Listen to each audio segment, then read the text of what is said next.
She woke up in a stranger's penthouse in Seoul with no memory of how she got there. And a man standing at the window who already knew her name, her debt, and exactly how many people wanted her dead. Amara Okoye thought her worst night was the night her husband signed the divorce papers. She was wrong. The worst night was this one, and it hadn't even started yet. If you've ever trusted the wrong person and paid for it with everything you had, stay with me until the very end. Hit that like button and drop your city in the comments. I want to see how far this story travels. But Satem. The divorce had been finalized on a Tuesday, which Amara always thought was a strange day to have your life legally dismantled. Not a Friday, when at least the weekend could absorb the wreckage. Not a Monday, when the whole world was already bracing for damage. A Tuesday. Gray, ordinary, forgettable. And then the clerk had stamped the papers with a sound like a single knock on a hollow door, and that was it. 5 years of marriage. Gone. She hadn't cried in the courthouse. She had waited until she was in the parking garage, sitting in her car with both hands on the wheel and the engine off.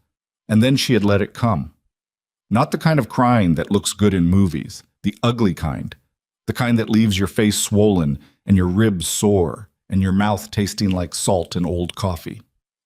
She stayed in that garage for 40 minutes. Then she wiped her face with the sleeve of her good blazer, drove herself home to the apartment she could barely afford. Now that she was the only one paying rent, and made herself a bowl of rice because it was the only thing in the refrigerator. That was how she marked the end of her marriage to Devin Okoye. Rice, a parking garage, the sleeve of a blazer she would eventually throw away because she could never look at it the same way again. For the first few months afterward, Amara told herself she was fine. She said it to her mother on the phone every Sunday. She said it to her co-workers at the insurance company where she worked claims processing, sitting in her beige cubicle under fluorescent lights that hummed at exactly the frequency of a low-grade headache.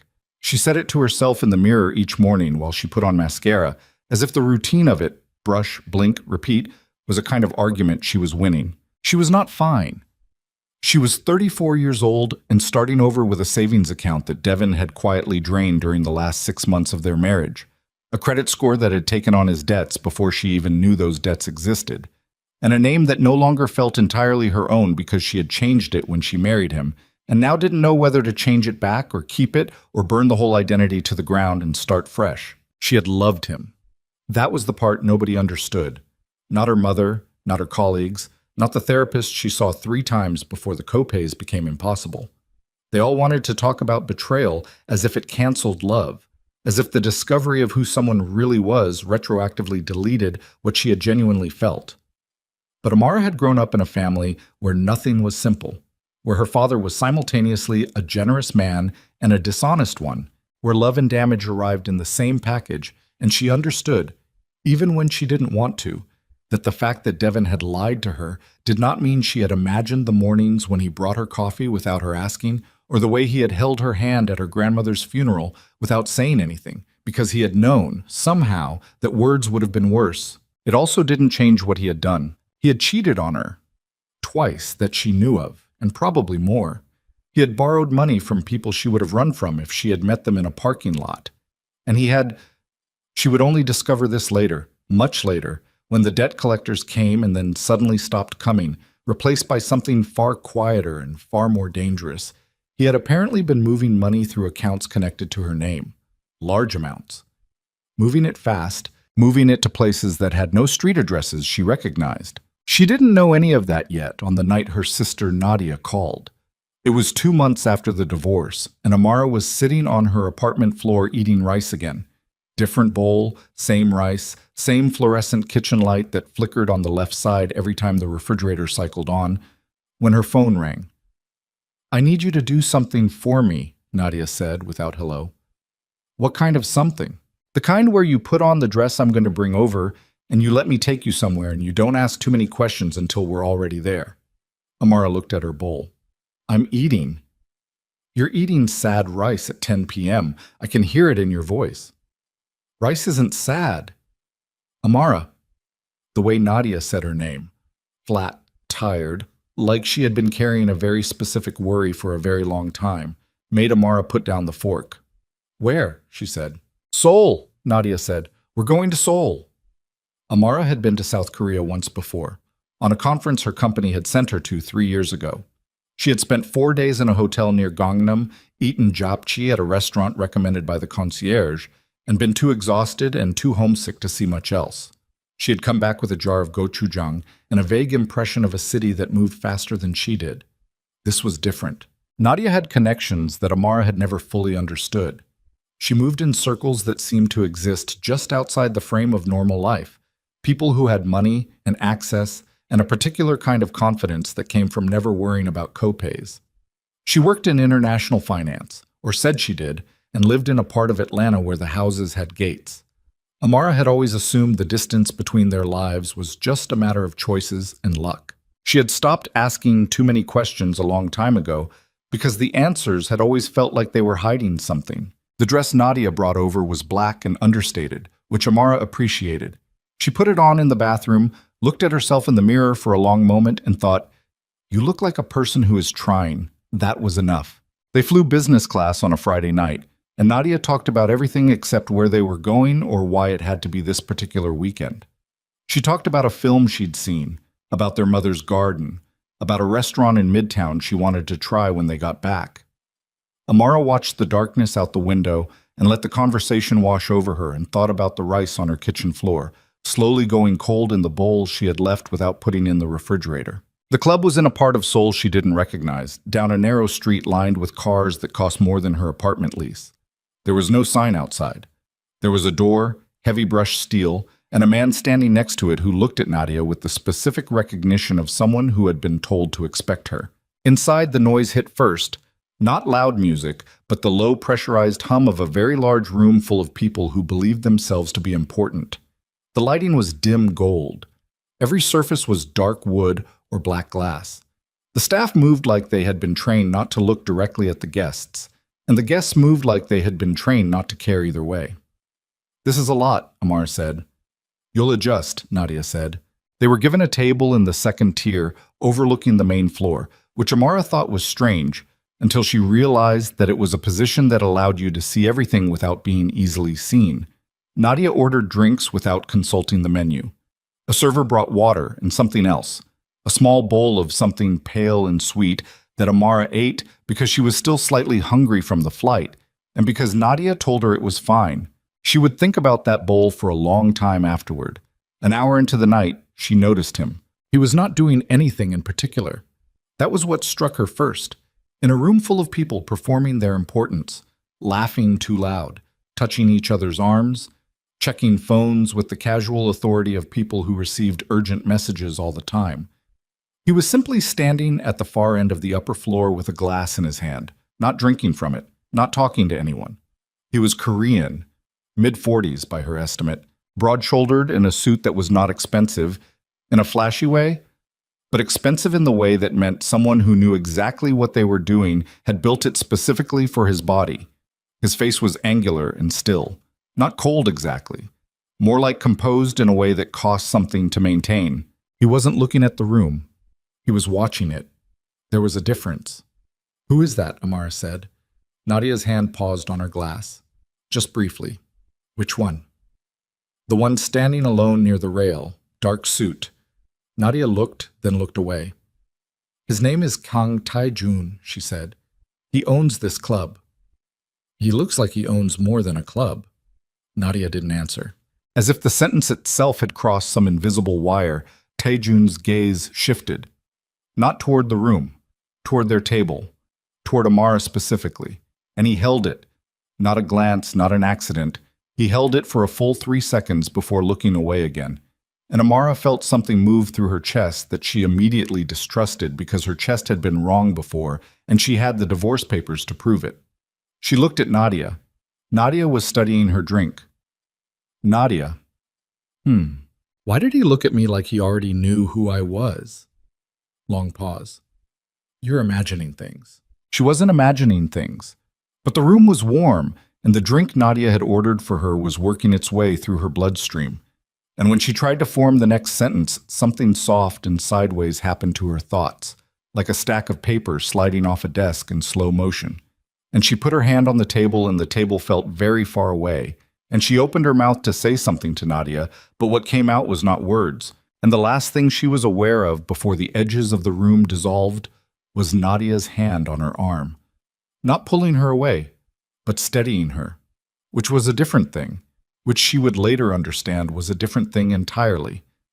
And Nadia's voice, quiet and cracked down the middle in a way she had never heard it before, saying, "I'm sorry. I didn't have a choice. I'm so sorry, Amara." She woke up slowly, the way you wake up when your body is being careful with you. Not a bed she recognized, a ceiling she had never seen, light coming from somewhere low and indirect, not the overhead kind, the kind that came from lamps placed deliberately around a room by someone who had thought about it. She was still in the black dress. Her shoes were gone. There was a blanket over her that was heavy and dark and cost more than anything she owned, and her first coherent thought, arriving with a clarity that cut through everything else, was, "This is not a hospital." Her second thought was, "I need to find a door." She sat up. The room was large, living space, open plan, floor-to-ceiling windows on the far wall, looking out over a skyline that could only be Seoul. She was in a penthouse. She could feel the height of it, the specific silence that comes from being very far above street noise. There was art on the walls, dark, abstract pieces that gave nothing away. A low shelf of books near the window, organized by color. Everything in the room was precise and controlled, and gave the impression of a person who had decided exactly what kind of environment they needed and had simply built it. Amara stood up. Her legs were unsteady. She cataloged the room quickly, exits, furniture, anything that might be useful. And then she heard footsteps from behind a half-open door to her left, measured and unhurried, and Kang Tae-jun walked in wearing a different suit than the one from the club, a glass of water in each hand, and stopped when he saw her standing. He held out one of the glasses. "Sit down," he said. His English was accented but clean, precise in the way of someone who had learned it as a tool and used it frequently. "You're dehydrated." "I want to leave," Amar said. "You can leave when you understand why you're here. If you leave before that, you will be dead before you reach the airport." The flatness of it, no drama, no performance, just information delivered the way you'd tell someone the weather, was more frightening than shouting would have been. Amara stayed where she was. She did not take the water. "Where's my sister?" "Downstairs. She's safe." "I want to see her." "You will." He set the second glass on the table. "Sit down, Ms. Okoye." She did not sit, but she also did not move toward the door because something in the way he stood, weight balanced, hands visible, no urgency in any of it, told her that he had already accounted for every option she was considering and had decided none of them were threats. That was a more effective restraint than a locked door. "Your husband," Tae-jun said, "stole $3 million from the Salazar cartel. He laundered it through shell accounts connected to your name without your knowledge. He disappeared 6 weeks after your divorce was finalized. The cartel does not make distinctions between principals and their financial instruments. As far as they are concerned, you are Devin Okoye. The debt is yours." Amara heard the words. She heard them individually. She had to work to make them connect. "That's not possible," she said. "My name wasn't on anything." "Your name was on 7 accounts across 4 countries. I've seen the documentation." He watched her. "You didn't know." "Of course I didn't know. I know that. The cartel doesn't care." He finally set his own glass down and moved to the window, putting his back to her in a way that suggested he was either very confident or very unconcerned with what she might do. "Your sister came to me 3 weeks ago. She had been contacted by associates of mine who had heard the cartel had acquired your information. She came to me because she understood that the only force capable of creating enough interference to keep you alive long enough to get you out of their reach was an organization of equivalent weight." Amara's mouth was dry. She wished she had taken the water. She did not take it. "You run a criminal organization," she said. "I run several things." "She sold me to a criminal organization." Tae-jun turned. The expression on his face was not offense. It was something more specific, a kind of patient precision, like a person correcting a calculation error. "She did not sell you. She asked me to keep you alive. There is a cost to everything. The cost here was bringing you here without prior agreement, because she was correct that you would have refused." "I would have absolutely refused." "Yes. So you drugged me." The compound in your food was a sedative with a 6-hour window and no lasting effects. Your blood work will be clean." He paused. "I had a physician confirm that before I allowed it." Amara stared at him. Something in her chest was doing something complicated. Fear, fury. And underneath all of it, in a place she did not want to acknowledge, something that felt like the first edges of a terrible understanding. Nadia's voice. "I'm sorry. I didn't have a choice. What do you want from me?" she said. He looked at her for a moment. Then he said something she had not expected. "Nothing yet," he said. "For now, I want you to be alive. Everything else is a later conversation." She stayed because there was no alternative she could reach.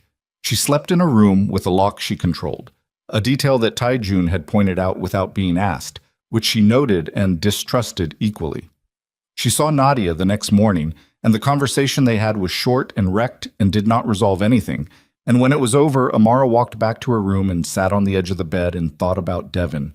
His easy smile, the coffee he used to bring her, the hollow knock of the clerk's stamp, and felt something harden in her chest that she suspected was going to stay there for a very long time. Weeks passed. She did not leave. She told herself it was strategy, not surrender. She told herself she was gathering information, mapping exits, understanding the shape of the thing that had swallowed her. She told herself that every morning when she opened her eyes in the room with the lock she controlled, and it was partly true, which made the part that wasn't true easier to ignore. Taejun never entered her room uninvited. He ate meals at the same table she used when she chose to eat outside her room, and he did not force conversation, but did not avoid it. He was, she discovered with a reluctance she resented, not what she had expected. He was disciplined in a way that was almost severe. She never saw him without purpose, never saw him perform warmth, never saw him try to manage her impression of him. And she understood that this was probably more dangerous than charm would have been, because charm she would have recognized. He answered her questions when she asked them. He did not volunteer information, but he did not deflect either, and the information he gave her appeared, as best she could verify, to be accurate. She was reading the city from the penthouse windows the way a prisoner reads a yard, where the gates are, where the guards change, where the light falls differently at noon than at dusk. And he knew she was doing it and said nothing about it. That was the thing she couldn't categorize. He saw her clearly, she was sure of it, and he did not seem to consider her perception of him a problem to be managed. That was either the mark of a very honest man or a very strategic one, and she did not yet trust herself to tell the difference. And then the morning came when she realized something was different in her body. A heaviness, a nausea that arrived at exactly 7 a.m. and left around noon. A particular exhaustion that sat below all other exhaustion like a stone on the floor of a lake. And she sat with that knowledge alone for 3 days before she confirmed it, and then she sat with the confirmation alone for 4 more days. And in all of that time, she kept returning to a single sentence that revolved in her head like a wheel that wouldn't stop. Zuri's father was the most dangerous man she had ever met, and she was carrying his child inside a penthouse she couldn't leave, in a city she barely knew, in a life that had been dismantled and rebuilt by people who thought they were protecting her. She began to plan, not loudly, not in a way that changed her routine or altered her face or gave anything away to the man who watched everything with that patient, assessing stillness.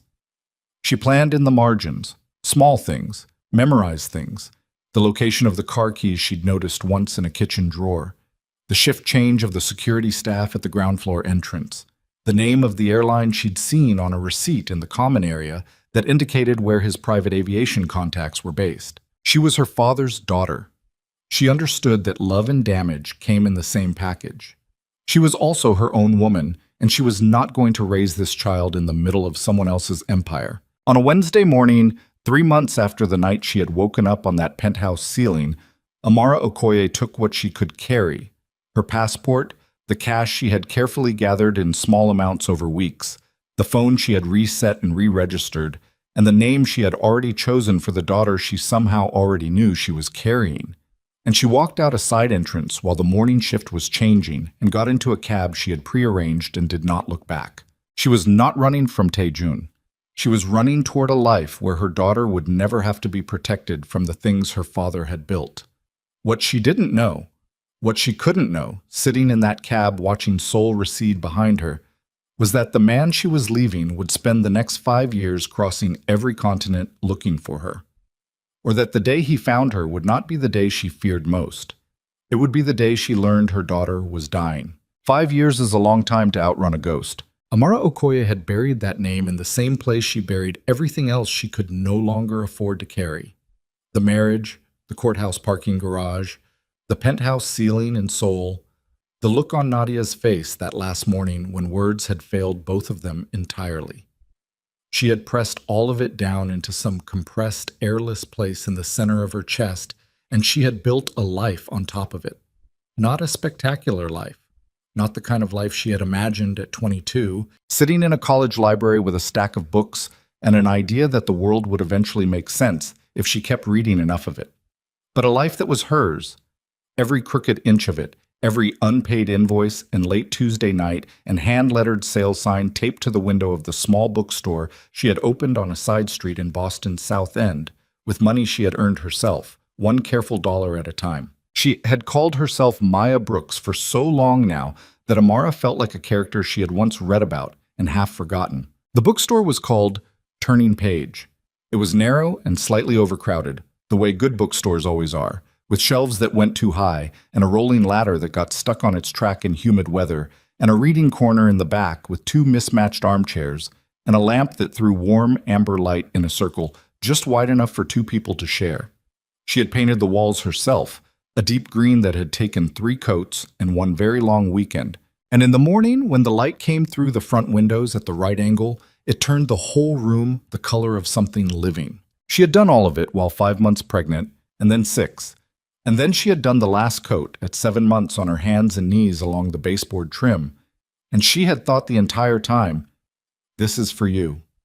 This is for you before I even know your name. Zuri had been born on a Thursday in March, fast and furious and 9 days early, which was consistent with how she operated from that point forward. She was loud and specific and never satisfied with approximations. By age 2, she had opinions about which stories were worth finishing and which were not. By 3, she was correcting Maya's pronunciation of words she had only seen written down. By 4, she had decided that the rolling ladder in the bookstore was her personal property and used it as a throne from which to supervise the customers. And most of the customers, the regulars, the ones who had found Turning Page in its first year and decided to keep finding it, thought this was either charming or correctly assertive, depending on their disposition. Maya had built something real. She had done it alone, and she had done it scared, and she had done it with the specific discipline of a woman who understood that the alternative to building was drowning. She did not think about Seoul. She did not think about Kang Tae-jun. She did not think about Nadia, who had sent 3 letters to a P.O. box Maya had closed without response, and then stopped sending them. She had learned to not think about things. It was, she told herself, a skill. Then Zuri got sick. It started small, the way disasters always do when they want to catch you without your defenses up. A bruise on Zuri's shin that didn't fade the way bruises were supposed to. Fatigue that arrived in the middle of afternoon, turning Zuri's characteristic loudness down to something quieter and more worrying. A low fever that came and went for 2 weeks before Maya finally stopped calling it a cold and called it something else. The pediatrician's face when she looked at the blood work results. The way the doctor had set down her pen before she spoke. The diagnosis arrived in pieces, the way complicated, terrible things do, and each piece was worse than the last.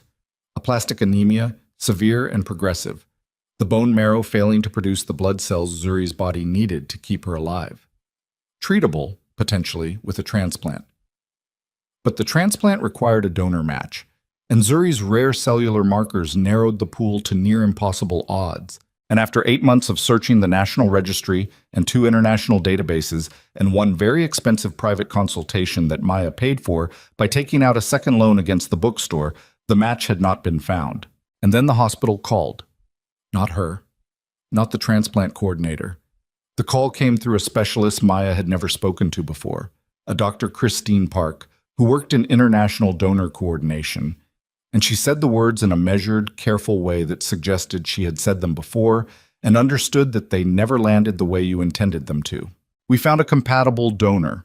The match is exceptionally close, closer than we typically see outside of direct biological relatives. We've initiated contact. The donor has agreed to testing. Pause. Ms. Brooks, the donor's DNA also indicates a high probability of first-degree paternal relationship to your daughter. Maya had been standing behind the counter of the bookstore when the call came in. She remembered that.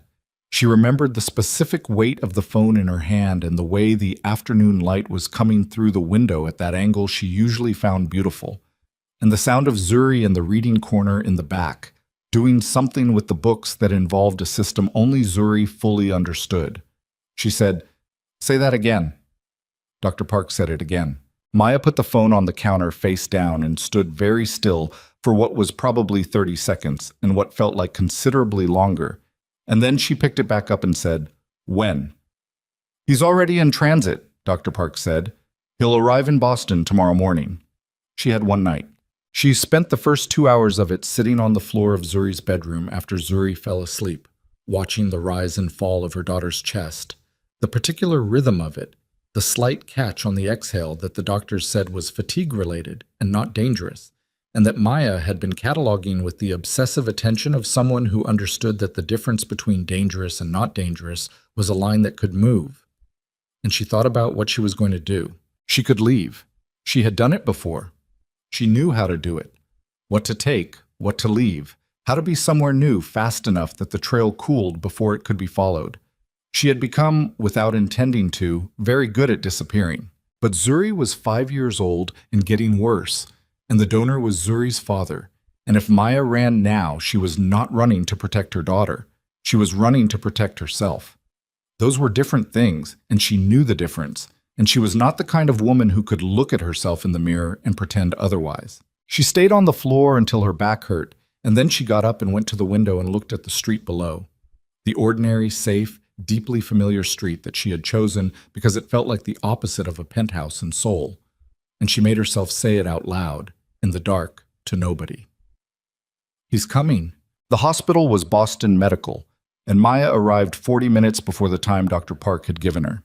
She sat in a family consultation room with a cup of coffee she didn't drink and watched the door, and she told herself she was calm. She was not calm.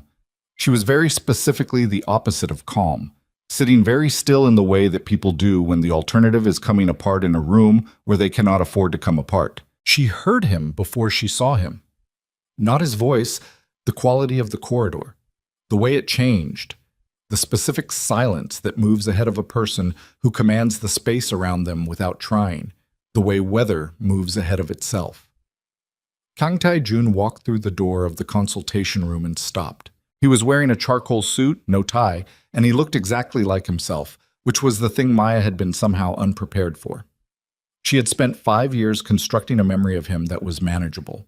The Mafia boss, the man who had drugged her, the dangerous stranger from the penthouse ceiling. And she had been successful enough at the construction that she had almost forgotten the actual person underneath it. The person standing in the doorway was not a construction. He was angular and still and composed in a way that cost something, and he was looking at her with an expression she couldn't read because she had never been able to read him, and she realized with a sharp, unwelcome clarity that this was going to be harder than she had prepared for. "Maya Brooks," he said. "Don't," she said. He came the rest of the way into the room and sat down across the table from her. He did not extend his hand. He set his phone face down on the table and gave her his full attention and said nothing else, which was, she remembered now, something he did. The silences with him had always been active. They were not the silence of someone with nothing to say. "How long?" she said. "How long did you know she existed?" "I received the call from the hospital coordinator 12 days ago. The DNA confirmation came 6 days after that." "That's not what I asked." He looked at her steadily. "I suspected you were pregnant when you left. I wasn't certain. I spent 4 years searching before I was certain of anything." The word searching landed in Maya's chest with a weight she hadn't expected. She picked up the coffee cup and set it back down because she needed to do something with her hands. "You were looking for me." "Yes." "For 4 years." "Yes." "Why?" He looked at her for a moment, one of those specific, careful looks that measured something. Then he said, "Because you were in danger when you left, and you were carrying my child, and you left without giving me the chance to do anything about either of those things." Maya's jaw tightened. "I left because I had a right to leave." "You did?" You don't get to search for someone who chose to leave. Probably not, he said. I did it anyway. The flatness of it, not defiant, not apologetic, just accurate, made her want to put the coffee cup through the wall. She breathed. She set her hands flat on the table. I need to know one thing, she said. Before the doctors come in, before any of this starts, I need to know if you're going to use this, Zuri, the donation, all of it, as leverage. Because if that's what this is, if you came here thinking that saving her life puts me in a debt I owe you, then I need you to tell me that right now so I can figure out what I'm doing next. Taejun looked at her for a long moment. She's my daughter, he said. I don't donate bone marrow as leverage. I donate it because she needs it, and I have it. A beat. What you decide to do afterward is your decision. It always has been. Maya looked at him. She looked at the place where his jaw met his collar, the specific tension in the line of his shoulders that suggested he was less composed than he appeared, and she thought, I don't know if I believe you, but she also thought, you came. You got on a plane and you came, which was not the same as trust and was not the same as safety, but it was something she could not entirely dismiss. Dr. Park came in 20 minutes later with 2 colleagues and a stack of paperwork, and the conversation shifted into the clinical and the procedural. And Maya sat in her chair and answered questions and signed documents and translated Zuri's medical history into the precise language the doctors needed. And across the table, Taejun did the same without complaint or hesitation or any of the entitled impatience she might have expected from a man accustomed to other people organizing the world around him. He asked 3 questions. They were good questions, the kind that came from someone who had already done significant research. The second time she looked at him sideways across the table, she made herself stop. Zuri met him the next morning. Maya had not planned to allow it yet. She had planned to keep things sequential. Donation first, then the question of everything else, then Zuri, if and when Maya decided that was something she was going to permit. But Zuri had been awake early, because Zuri was always awake early and was aggressively curious about every new thing in her environment. And she had seen Taejun in the corridor outside her room talking quietly to Dr. Park. And she had knocked on her own door's observation window from the inside until Maya came over to it, and she had said through the glass, with the particular directness that was her primary characteristic, "Who is that man?" Maya had said, "Someone the doctors know." Zuri had looked at Taejun in the corridor and then looked back at Maya with an expression that Maya recognized because she saw it in the mirror every day. "He's looking at me like he knows me," Zuri said. Maya had no answer for that. She opened the room door. She did not invite Taejun in. She stepped into the corridor and she said, "She wants to know who you are." And she said it quietly, and she watched his face when she said it. He went very still. Not the controlled stillness she had come to recognize from 5 years ago. Something different, something that had more cost in it. "What did you tell her?" he said. "I told her you were someone the doctors know. She didn't believe me." He looked past Maya at the observation window, where Zuri had climbed back onto the bed, but had turned herself so she could watch the corridor. She had Maya's eyes and Taejun's jaw, and a look on her face that belonged to neither of them, wholly her own, wholly uncompromising. "She looks like she doesn't believe most things until they're proven," he said. "She gets that honestly," Maya said. There was a silence that Maya chose not to fill. "Can I go in?" he said. Maya was quiet for a beat too long. 5 minutes, she said, "and I'm in the room." He nodded. He did not thank her, which she appreciated. What happened in those 5 minutes was something Maya would spend a long time afterward deciding how to file.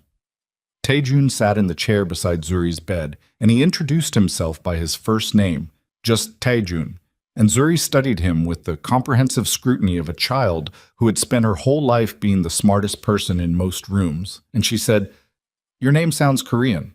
"It is," he said. "Do you speak it?" "I do." "Say something." He said something in Korean, something short and even-toned. Zuri thought about it. "What does it mean?" "It means you have very determined eyes."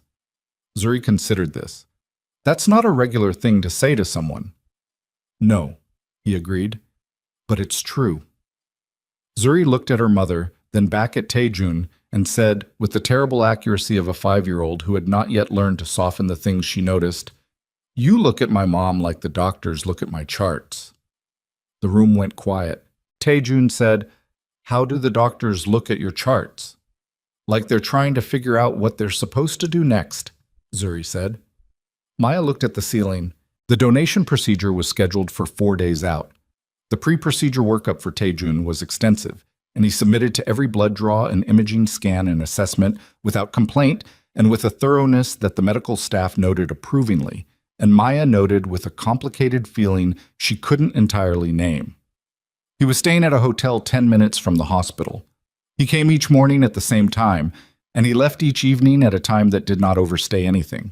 And in between, he sat with Zuri for the portions of each day that Maya permitted, and did not push for more than she permitted. This was more restraint than she had expected.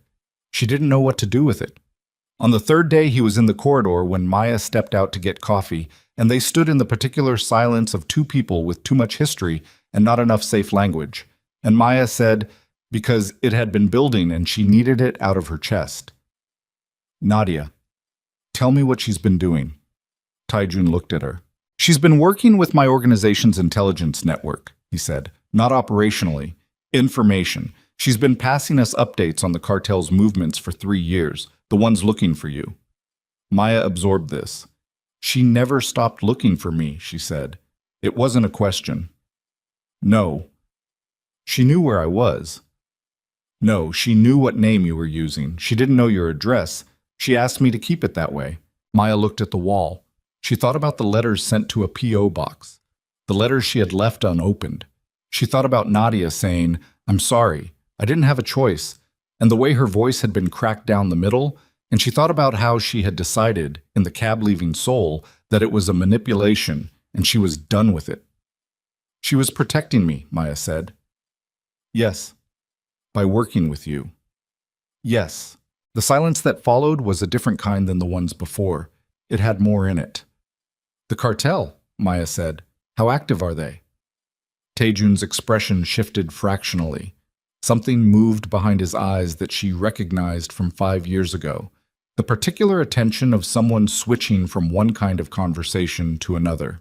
"More active than I'd like," he said. "What does that mean?" "It means you should be aware that my presence here has likely registered with people who have been monitoring for evidence of my movements." Maya stared at him. "You led them here." "I took precautions, but I can't—" "You led them to my daughter." Her voice dropped. Not louder, quieter. "You brought this here."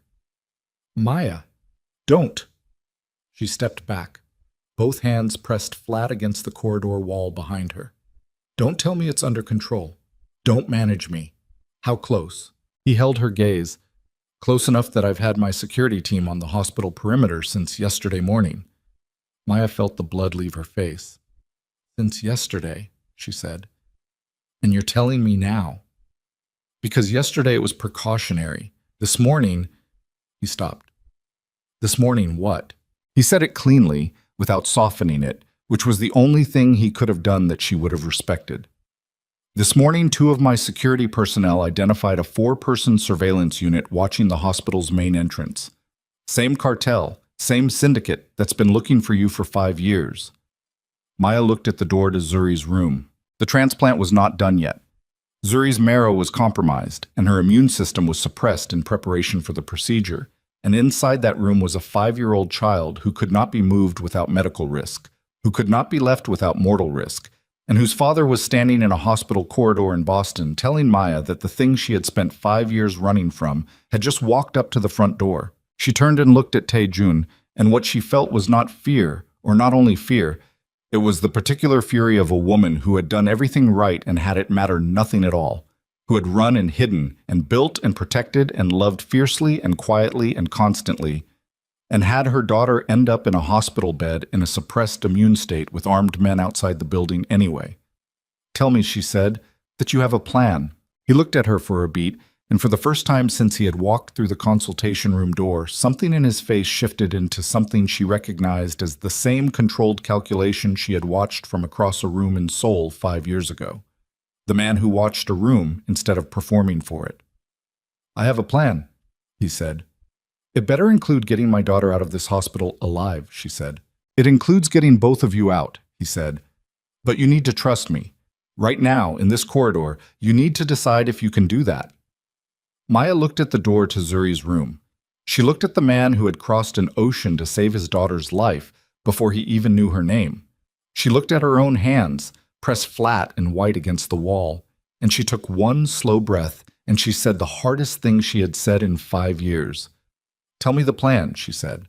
The plan was not simple, which was the first thing Tae-jun said when he said he had one. He walked her to the end of the corridor, away from the nurse's station, away from the room where Zuri was sleeping with her IV line taped neatly to the back of her small hand, and he spoke quietly and without theater, the way he always communicated information that mattered, as if the urgency was already understood and didn't need performance on top of it. 3 decoy ambulances, a staggered exit pattern from 3 different hospital egress points beginning at 0400 when the shift change created a 17-minute window of reduced external coordination. An armored medical transport, not ambulance branded, not marked, backed into the hospital's service bay on the building's east side, accessible through a maintenance corridor that bypassed the main lobby entirely. A transplant-qualified physician and 2 nurses already inside the transport who could continue Zuri's pre-procedure monitoring in transit. A private airfield 40 minutes south of the city with a fueled aircraft already on the tarmac. Maya listened to all of it standing against the corridor wall with her arms crossed over her chest and her jaw set in the particular way it set when she was processing something she hadn't decided yet whether to accept. "The transplant," she said when he finished. "Moving her now. The procedure isn't done. I know, Dr. Park has confirmed the preconditioning protocol is far enough along that the extraction and infusion can be completed in a properly equipped facility. I have one. In Seoul." "Yes. You want to take my daughter to Seoul." "I want to take my daughter somewhere the Salazar cartel doesn't have 4 men on the perimeter," he said. "Seoul is where I can guarantee that." Maya looked at him. She looked at the clean line of his certainty, and she thought about everything she had built in Boston. The bookstore, the apartment above it, the reading corner with the mismatched armchairs and the amber lamp, the life she had assembled from nothing. And she thought about the 4 men outside the front entrance who were going to make all of that irrelevant if she didn't move. "How long do we have?" she said. "To decide? 2 hours? To move? Whatever follows the decision." She nodded once. Short, precise. A decision that cost her something. "I need 30 minutes with Zuri before we tell the medical team," she said. He stepped back from the wall. "Take them," he said. She took 28. She sat on the edge of Zuri's bed in the low light of the hospital room with its particular smell of antiseptic and recycled air, and she held her daughter's hand, the one without the IV. And she looked at Zuri's face in sleep, the way it loosened into something undefended, and she thought, "I did everything right." She thought it without self-pity, just as a statement of fact, an inventory. She had run correctly, she had hidden correctly, she had built correctly. She had raised this child correctly, with love and structure and fierce honesty and the particular kind of preparedness that comes from a woman who knows the world doesn't accommodate mistakes. And here they were anyway. She leaned down and pressed her mouth to Zuri's temple and said, very quietly, "We're going to have to move, baby. It's going to be okay." Then she straightened up and went to find Dr. Park. The next 2 hours moved in the compressed, hyper-detailed way that hours move when the stakes have exceeded the ordinary. Dr. Park was given 15 minutes to process the situation. Tae-jun's security coordinator briefed her with the same clean, factual brevity Tae-jun used himself. And she spent 12 of those minutes asking medical questions, and 3 of them being visibly frightened before she collected herself and began organizing the transport team. The nursing staff was told only what they needed to know. Zuri was woken gently and told they were going somewhere with better doctors and a room with a window that faced a lake, which was true. And Zuri, who was not entirely fooled but who had spent 5 years developing an instinct for when her mother needed her to cooperated without question. At 0347, Zuri was moved onto a transport gurney. At 0351, the first decoy ambulance left the hospital's main entrance with its lights running. At 0354, the second. At 0358, the armored transport in the service bay received its patient and its medical team and its 2 primary passengers. And the doors closed, and the vehicle pulled out through a gate that had been cleared by a hospital security supervisor whose cooperation Tae-jun had arranged through channels Maya decided not to ask about. She sat beside Zuri's gurney in the back of the transport with one hand on her daughter's ankle, a contact point, a this is real point, and across from her Dr. Park monitored the equipment with the focused quiet of someone doing the most important work of their career under conditions they had not anticipated when they chose this career. Tae-jun sat at the transport's front interior section with a phone pressed to his ear giving instructions in Korean, his voice level and continuous, coordinating something Maya could hear but not follow. They were 20 minutes from the airfield when Tae-jun's phone went silent mid-sentence. Not the silence of a completed call, the silence of a cut line. He looked at the phone. He looked at it for 1 second, one precise, unreadable second. And then he turned to the transport's driver partition and said something sharp in Korean that Maya didn't understand and didn't need to understand because the quality of it was self-explanatory. The transport accelerated. "Talk to me," Maya said. He turned. "The third decoy was intercepted. 2 of my men are down." The air in the transport changed. "They're tracking us," she said. "They may have a directional signal on the vehicle. I'm having the route changed." He was already back on a different phone. "We're 12 minutes out. And if they're ahead of us on the route..." He didn't answer, which was its own answer. Maya looked at Zuri, who was awake now, watching her mother's face with those determined eyes, and Maya made her face do the thing it needed to do. Not false calm, because Zuri would see through false calm like tissue paper, but the kind of controlled steadiness that said, "I am not panicking. I have a plan. You are safe while I am here." She squeezed Zuri's ankle. Zuri reached down and covered her mother's hand with hers, which was small and warm, and which Maya felt in her sternum like a physical blow. They made the airfield, not cleanly. The last 4 minutes of the route involved a hard left onto an access road that Dr. Park's equipment did not enjoy, and a section of chain-link fence that the transport went through rather than around. But they made it, and the aircraft was there, engines running, stairs down, and Tae-jun's people came out of the shadows of the airfield perimeter like they had materialized from the dark itself. And Zuri was moved from the transport to the aircraft in under 4 minutes, with Dr. Park's hands never leaving her monitoring equipment. Maya was the last one up the stairs. She stood at the top for a moment, 1 moment, not longer, and looked back at the access road they'd come from, at the tire tracks through the broken fence, at the Boston dark beyond it, and she thought about the bookstore, the green walls, the rolling ladder, the amber lamp. Then she turned and went inside and the door closed behind her. The flight was 11 hours. Zuri slept for most of it, monitored, stable, her small body doing the patient work of preparing itself for what came next. Dr. Park slept in shifts. The aircraft's onboard medical section was equipped in a way that impressed even Dr. Park, which she mentioned once quietly to Maya, and which Maya filed away in the complex and growing account she was keeping in her head of things Tae-jun had prepared before she had any idea he was coming. Tae-jun himself did not sleep. He worked, phone, laptop, a tablet he used for things Maya couldn't see from her angle, and he drank black coffee from a thermos and said nothing that wasn't necessary, which was, she had come to understand, his particular form of respect. He didn't perform calm. He practiced it.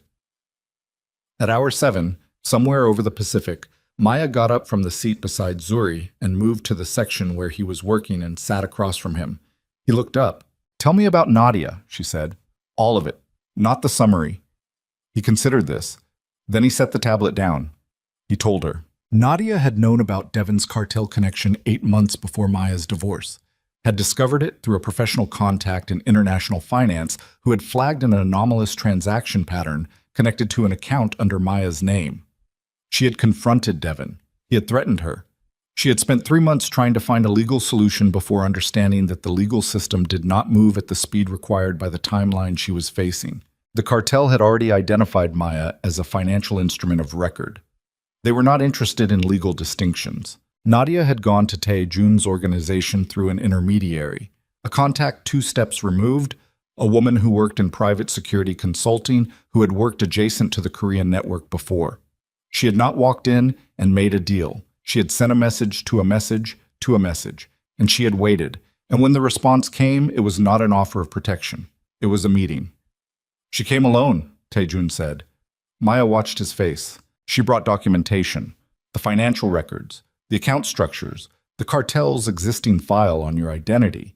She laid all of it on the table and she said she couldn't pay anything, but she could offer information access going forward, and she needed her sister alive. He paused. She was terrified. She didn't show it, but she was. I recognized it. What did you ask for in return? Nothing she hadn't already offered. Information. Ongoing.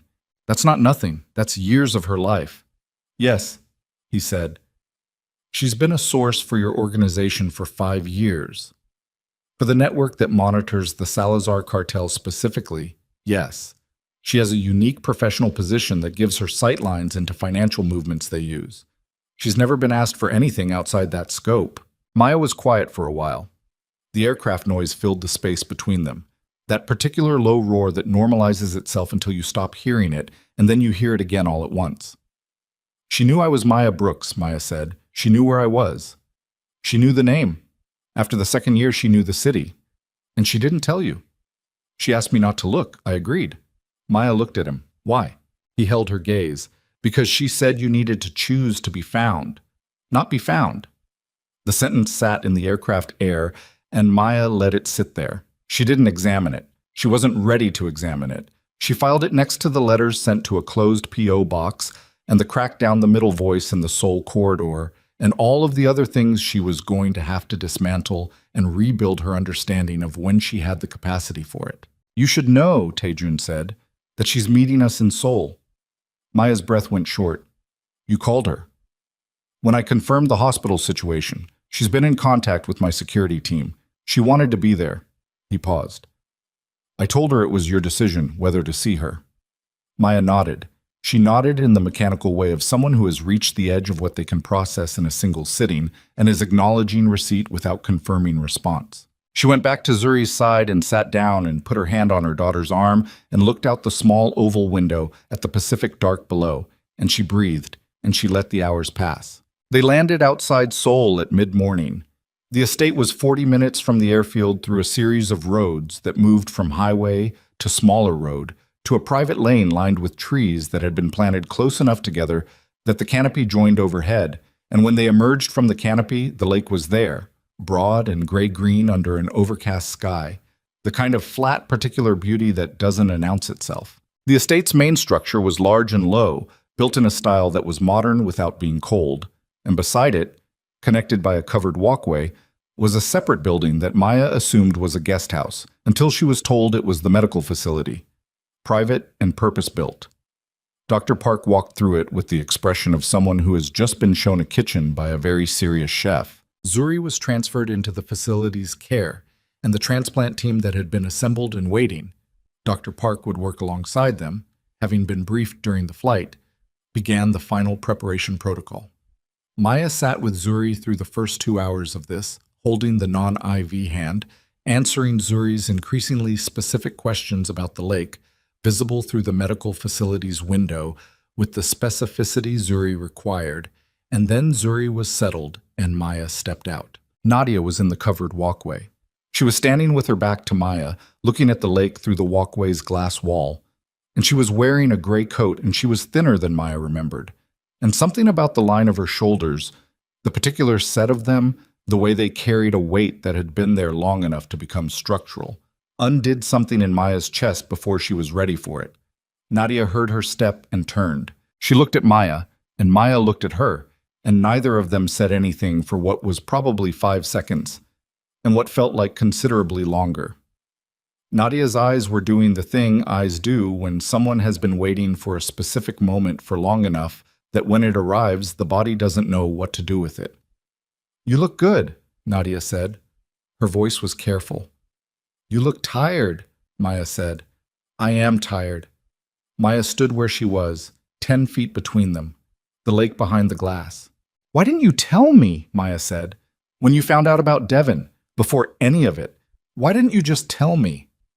Nadia's jaw moved. Because you loved him, and I didn't have proof yet, and I didn't think you'd believe me over him, and I couldn't lose you over something I couldn't prove. So you waited. I tried to fix it first. I tried to find a way that didn't put you in the middle of it. And when you couldn't fix it, I went to the one person with enough power to put a wall between you and them. Nadia's voice cracked on the last word. Not dramatically, just fractionally, a structural thing. I know what I asked him to do. I know how you woke up. I know you've hated me for 5 years, and I need you to know that I would do it again because the alternative was a phone call telling me they'd found you in a parking lot somewhere, and I couldn't.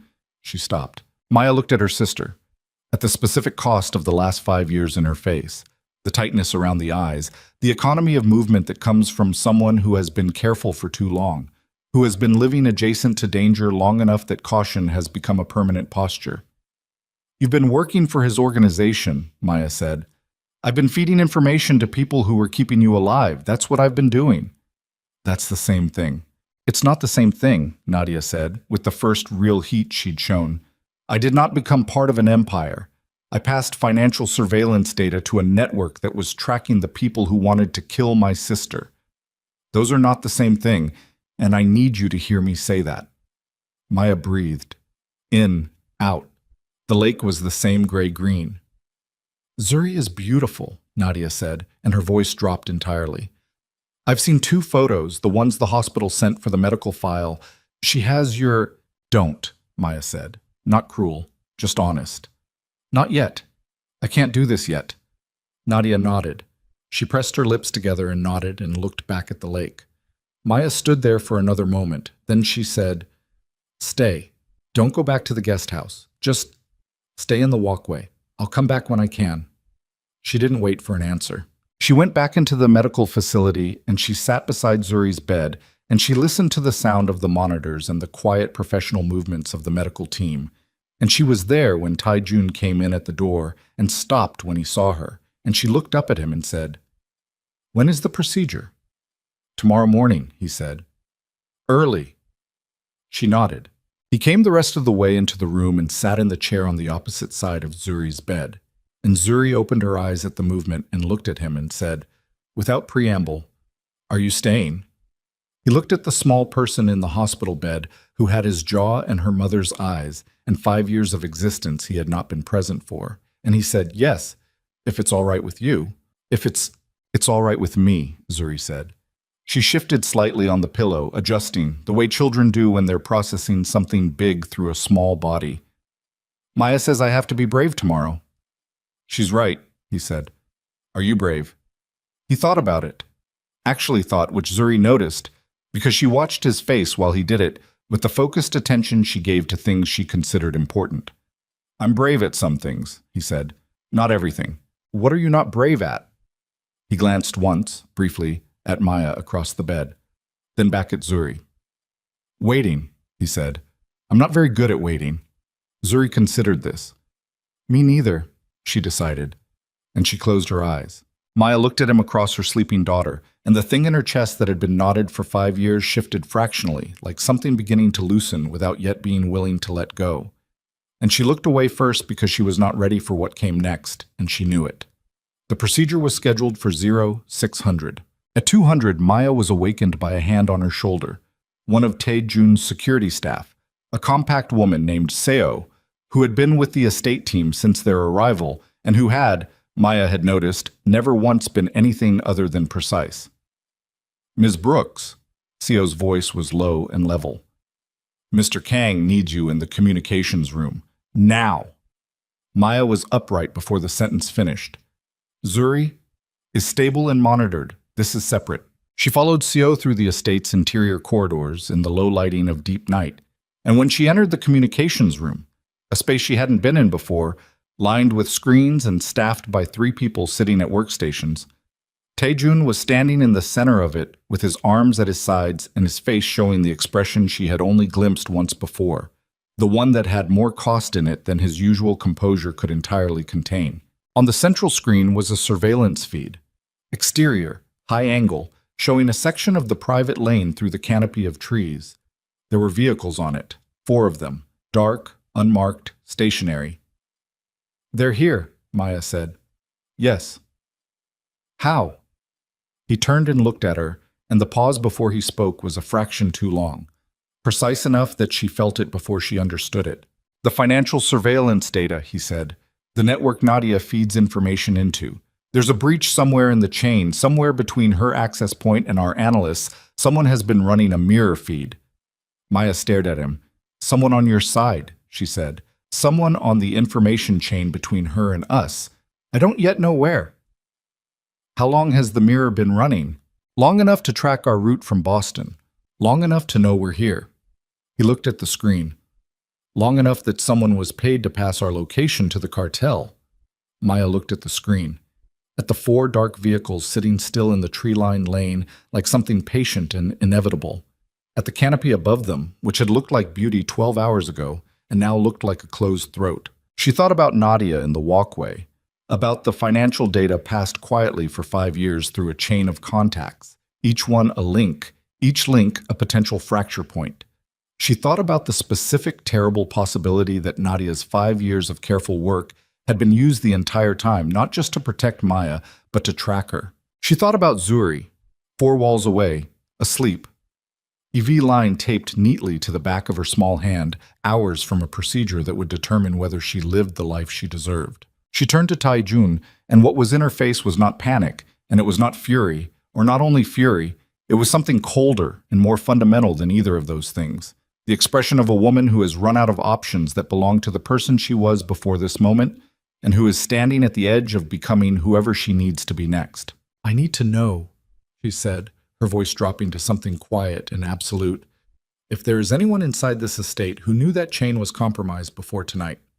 Taejun looked at her for one long moment, and then he said the thing that collapsed everything. There is one person, he said, who had access to both the chain's origin point and this estate's location 12 hours before we arrived. Maya already knew the answer before he said the name. She just needed him to say it so it was real. Nadia, he said. The name landed in his room like a stone dropped into still water, and Maya felt the ripple of it move through her body from her chest outward to her fingertips before she could stop it. She did not say anything for 3 seconds. She counted them. She needed the 3 seconds to separate what she felt from what she was going to do next, because the two things could not occupy the same space right now, or she would not be able to function, and she needed to function. Show me, she said. Taejun nodded to the analyst at the center workstation, a young man who moved with the careful efficiency of someone who had been waiting for this instruction, and the screen shifted from the surveillance feed of the lane to a data display that Maya could read well enough to understand its shape, if not every line of its content. A communications log, timestamps, origin and destination markers. The information chain Nadia uses has 7 relay points, Taejun said. Each point passes the data forward without full visibility of the chain's end destination. It's a security architecture, compartmentalized. She knows her entry point and 1 contact forward. She shouldn't have visibility past the 3rd relay.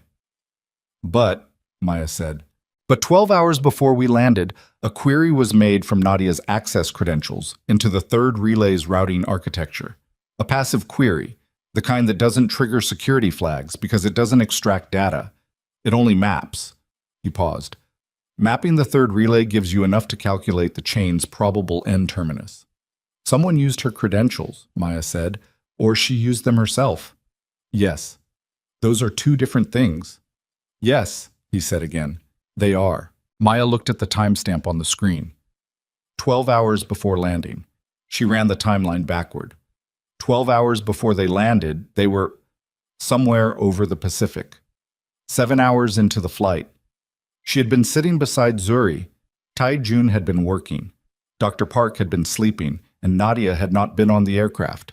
Nadia had been in Seoul already. Waiting. Where is she right now? Maya said. The guest house. East Wing. Maya was already moving toward the door. Seo stepped into her path. Not blocking exactly, but present. A question in her posture. I'm going to talk to my sister, Maya said. Seo looked at Taejun. He gave a short nod. Seo fell into step behind Maya rather than in front of her, which was either escort or backup, and Maya decided not to spend time on the distinction.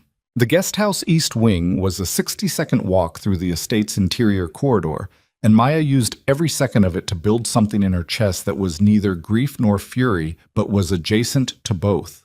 A cold and specific thing, a thing with edges. She had spent 5 years grieving a version of Nadia that might not have existed. She was not going to spend the next 5 minutes doing it again.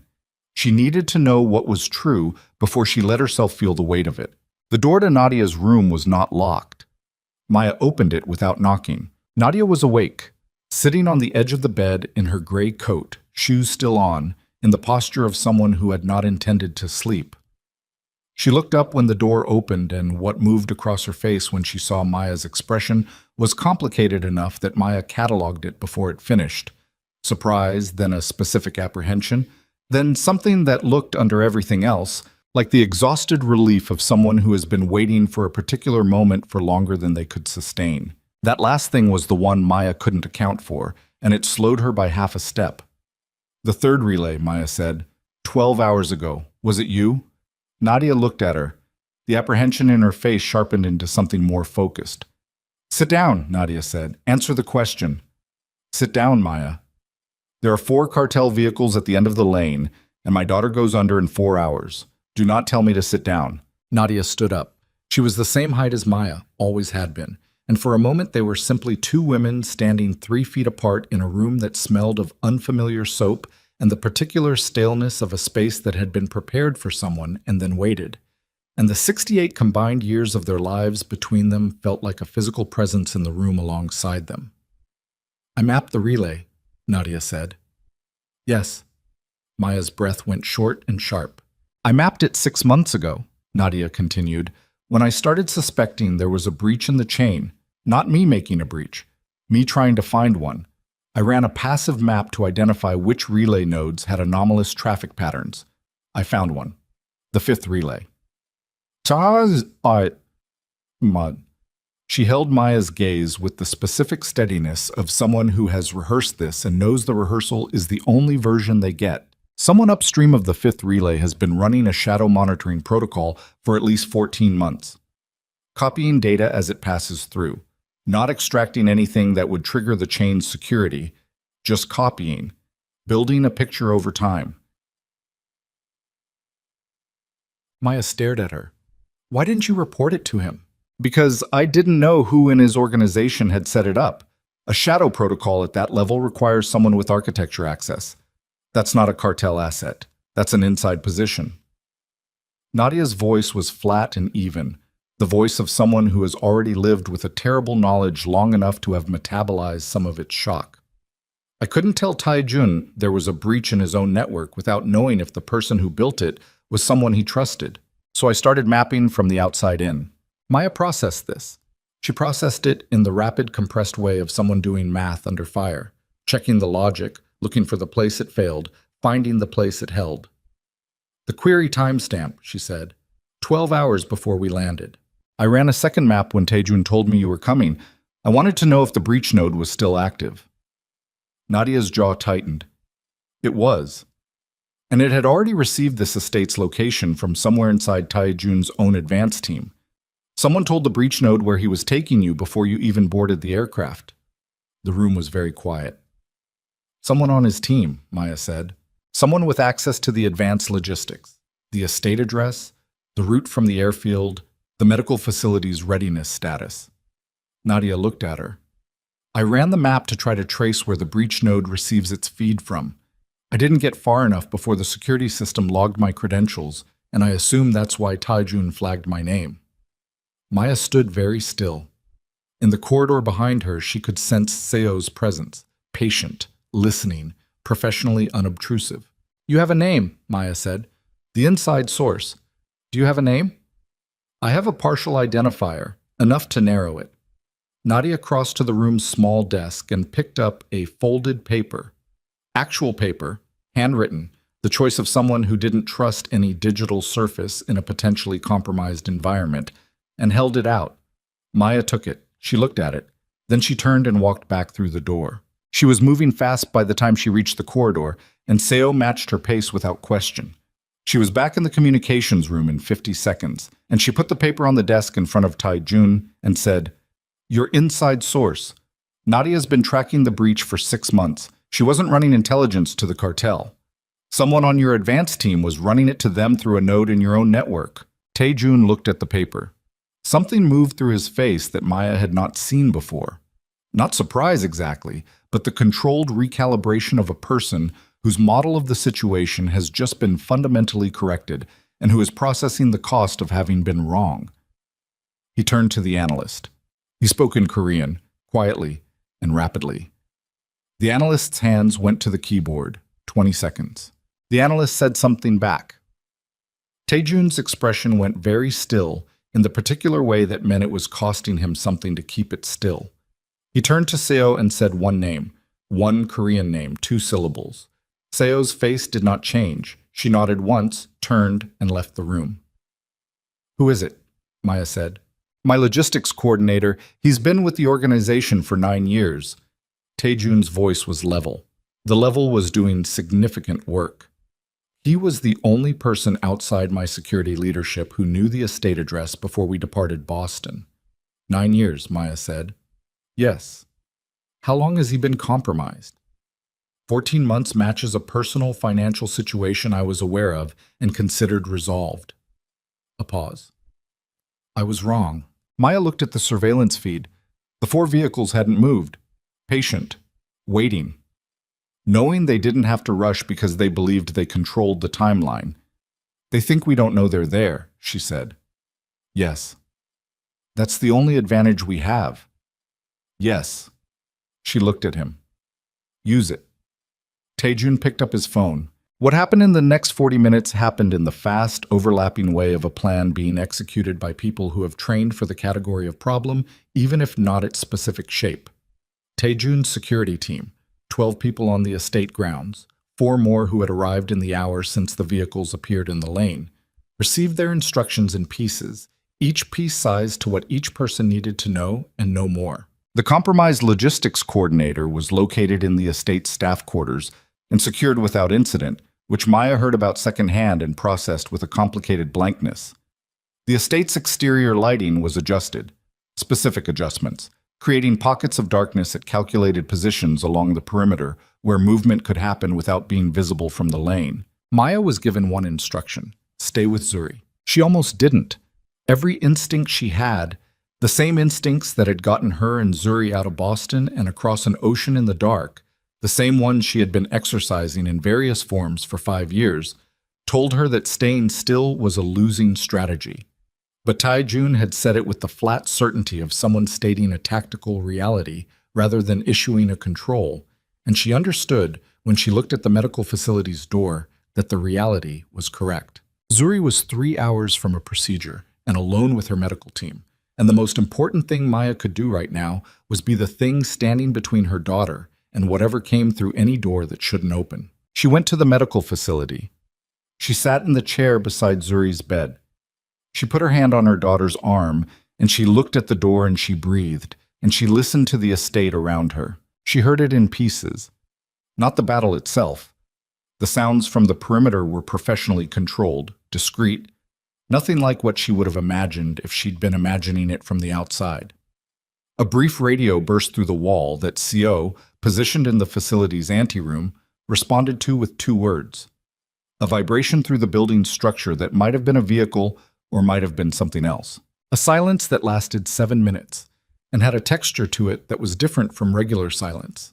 Active, the way silence is when things are happening at the edge of what you can hear. Zuri woke up during the 7 minutes. She came awake quietly. Not startled, just present. The way she woke up when something in her sleeping environment had changed and her body had registered it before her conscious mind did. She looked at Maya, and Maya looked at her, and Maya said, "I'm here." "Is something happening?" Zuri said. "Outside. It's being handled." "By who?" "Taejun's people." Zuri thought about this. Her face in the low medical light was pale in the specific way of illness rather than fear. She had been pale for months now, the particular translucency of a body redirecting its resources to more urgent projects than color. But her eyes were clear. "He's out there," Zuri said. It wasn't quite a question. "I don't know," Maya said. "Maybe. He said he's not brave at waiting." Zuri's voice was slightly hoarse from sleep.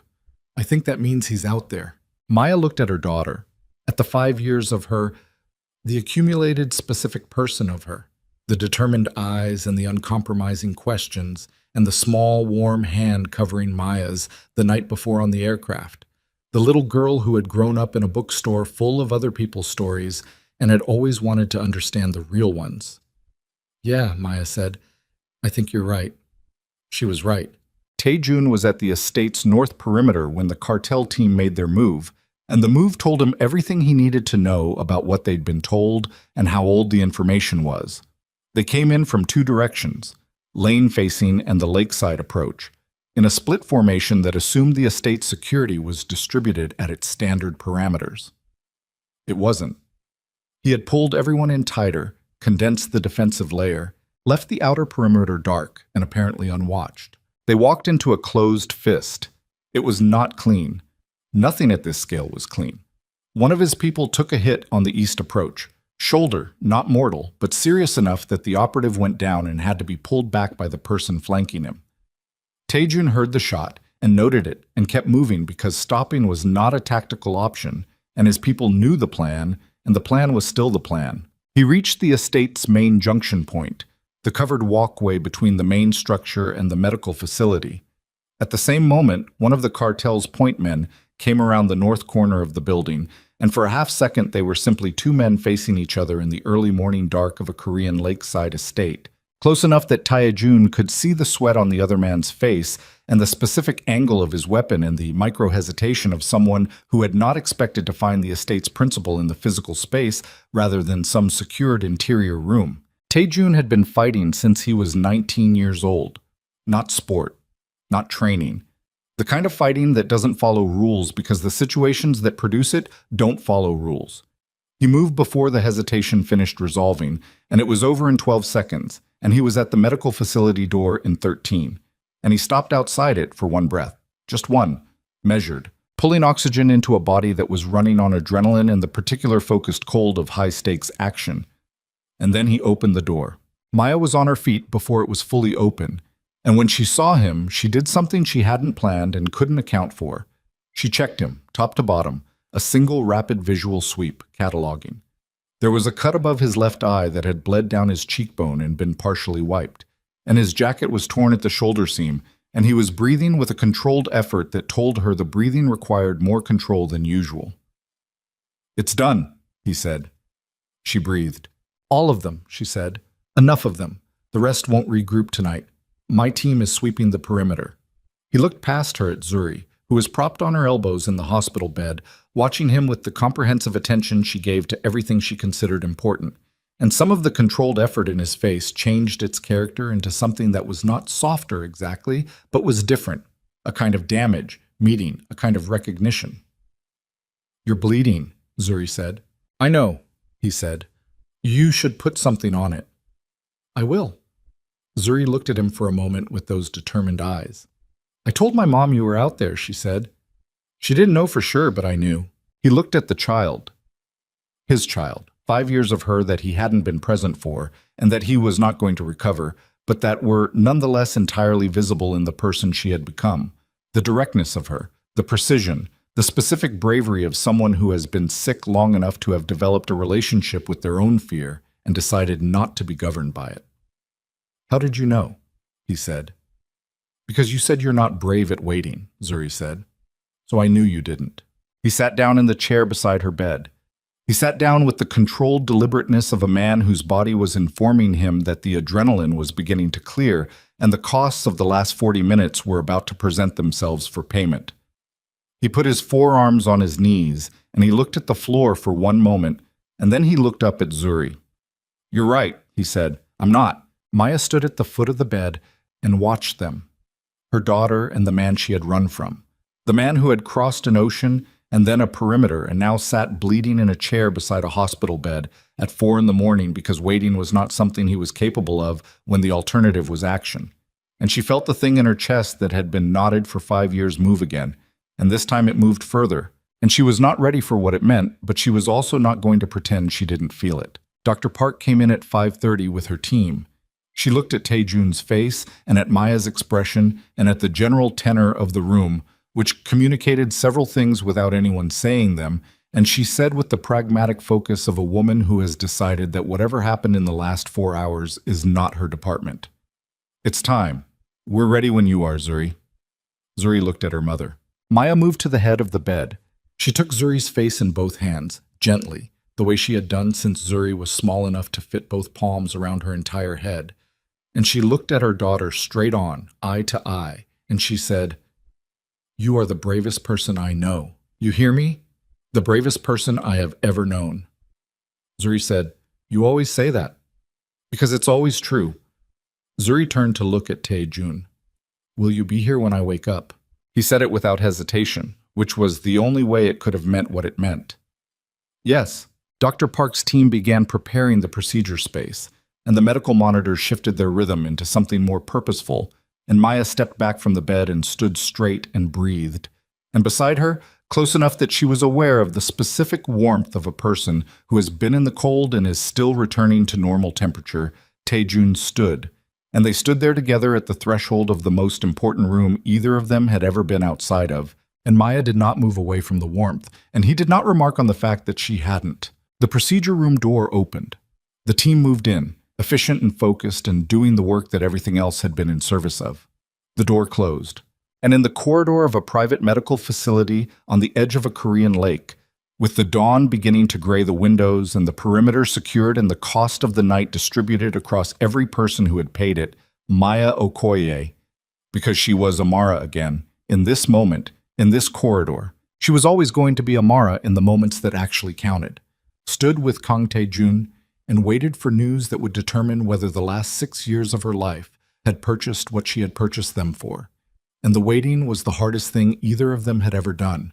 And they did it together, and neither of them spoke, because there was nothing left to say that the silence wasn't already holding.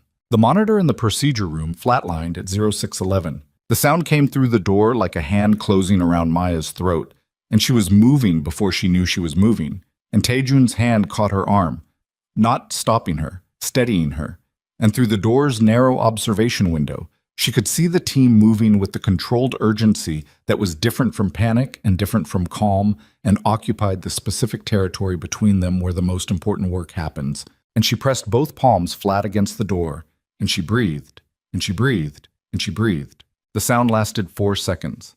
4 seconds of flatline tone bleeding through the procedure room door, and in those 4 seconds, Maya's whole body became something else. Not a person, not a mother, not a woman with a history and a name and a life built on careful choices, just a pair of hands pressed flat against a door and a set of lungs that had forgotten what they were for. Tae-jun's hand was on her arm. She felt it distantly, the way you feel temperature when you're in shock. Registered, not processed. Then the tone stopped. Not because the monitors stopped, because the rhythm changed, the flat line breaking into the jagged, insistent pattern of a heart that had been startled back into its own argument with stillness. And through the observation window, Maya saw the team's postures shift from the angular urgency of crisis into the forward-leaning focus of people managing something that was now, barely, on the right side of a very thin line. Dr. Park's voice came through the door. One sentence in the clipped shorthand of a medical team that had just pulled something back from the edge. Maya couldn't make out the words. She didn't need the words. She read it in the way the team moved, the way one of the nurses exhaled through her nose and reset her shoulders, the way the second physician unclenched the hand that had been gripping the edge of the procedure table. Maya's legs went, not all the way. She didn't fall. But her knees made a decision her mind hadn't authorized, and she was halfway to the floor before Tae-jun's arm was around her, not catching her dramatically, just present, solid, absorbing the weight without comment the way a wall absorbs weight. And she gripped the forearm that came across her chest, and she held on and she breathed through her nose once, twice, 3 times. The kind of breathing that is also a form of fighting. "She's still in there," Tae-jun said. Quiet. Not a question, not reassurance performed for her benefit. Just a fact stated by someone who was also reading the room through the window and had reached the same conclusion. "I know," Maya said. She straightened. His arm stayed for a moment and then withdrew, which was the right thing, and she wiped her face with the back of her hand and stood in front of the door and waited. The procedure took another 2 hours and 19 minutes. They did not sit. Neither of them suggested sitting. They stood in the corridor with the particular endurance of people who have burned through every surface emotion and arrived at the thing underneath. Not calm, nothing as organized as calm, but the raw, functional state that the body defaults to when it has run out of other options, and the situation still requires presence. Seo appeared at the corridor's end at some point with 2 cups of coffee and set them on a window ledge within reach and left without speaking, which was precisely correct. The coffee went cold. Maya drank half of hers anyway.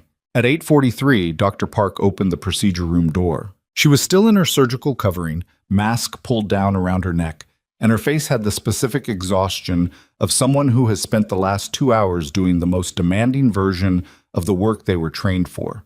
She looked at Maya first, then at Taijun, and then she said, "The arrhythmia was a response to the anesthetic interaction with her suppressed immune state.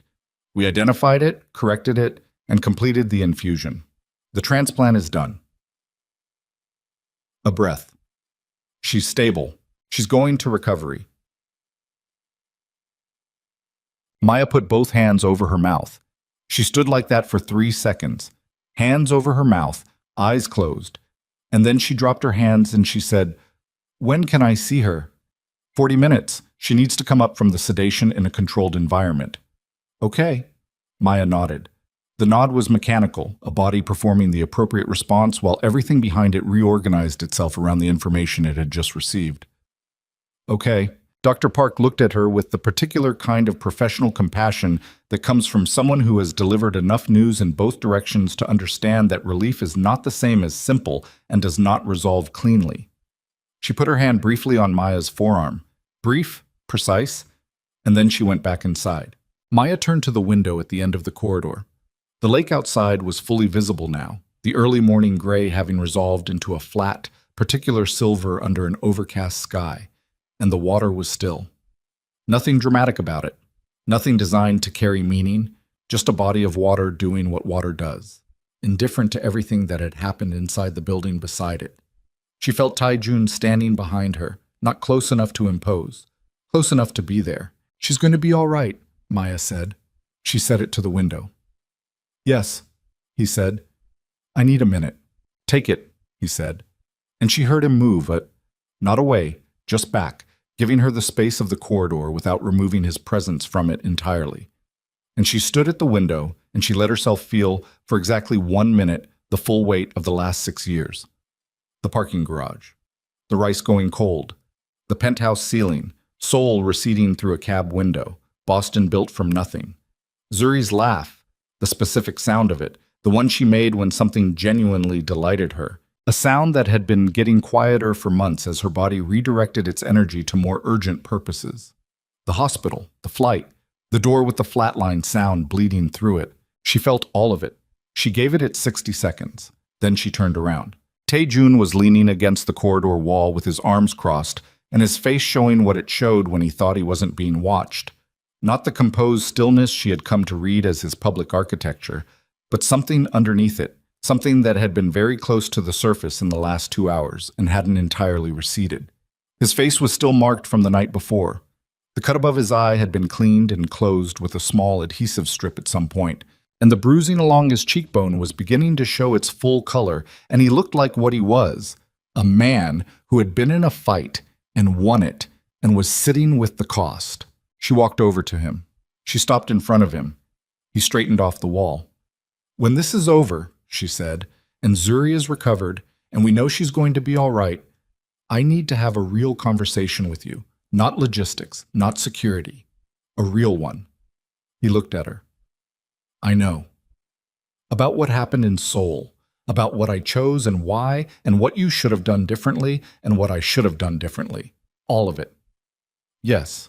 And I need you to not manage that conversation. I need you to be in it." Something in his face shifted. A fractional movement, the kind that cost more than it showed. "I can do that," he said. She looked at him for a moment, at the cut above his eye and the exhaustion he was not performing, and the specific quality of his stillness when he was telling the truth, rather than controlling a room. She thought about Zuri saying, "I knew you were out there because you said you're not brave at waiting." She thought about what it meant to know someone well enough to know where their bravery failed. She turned back toward the recovery area. 40 minutes, she said. 40 minutes, he agreed. They went to find Nadia. She was in the guest house common room, sitting at the table with her hands around a cup that had long since stopped steaming.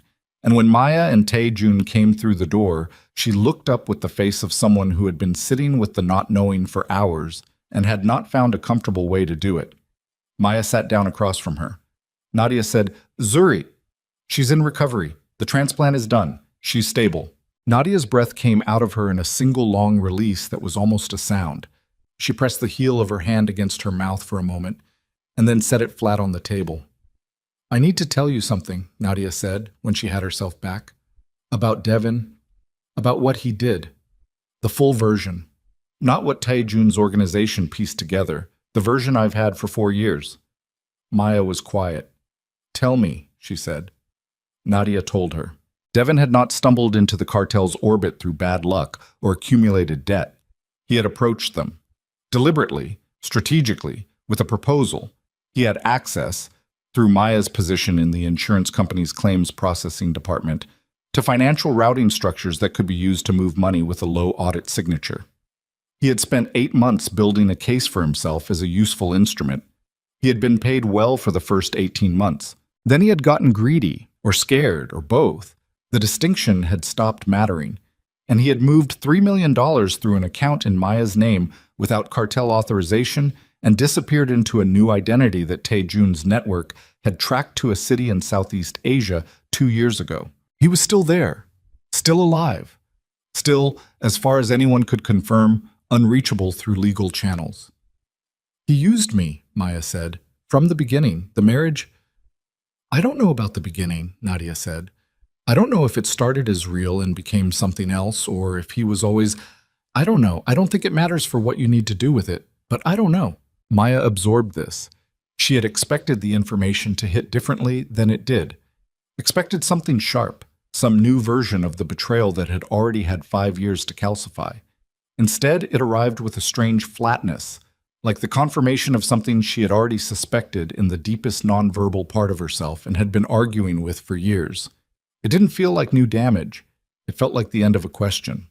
"The account's in my name," she said. "The legal exposure. Tae-jun's organization has had a team working on the financial architecture for 3 years," Nadia said. She glanced at Tae-jun, who was standing at the room's edge. "The documentation trail has been reattributed. Everything that leads back to your name has been redirected to Devin's operational identity.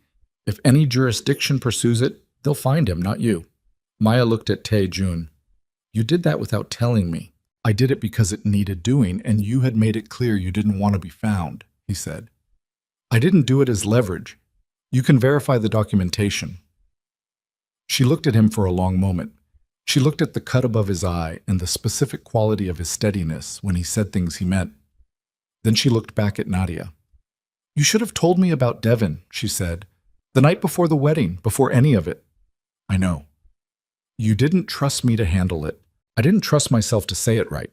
I was afraid of losing you over it."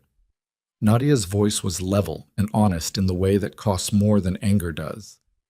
"I've had 4 years to understand that protecting you from information is not the same as protecting you. I know that now. I knew it somewhere in the first year, if I'm honest." Maya looked at her hands on the table. Then she looked at her sister, at the specific face of her, the face she had known for 34 years, the face she had chosen not to look at for 5 of them. And she felt something move in her chest that was neither forgiveness nor its absence, but was adjacent to both. A complicated thing that was going to require more than one conversation and more than one season to fully resolve.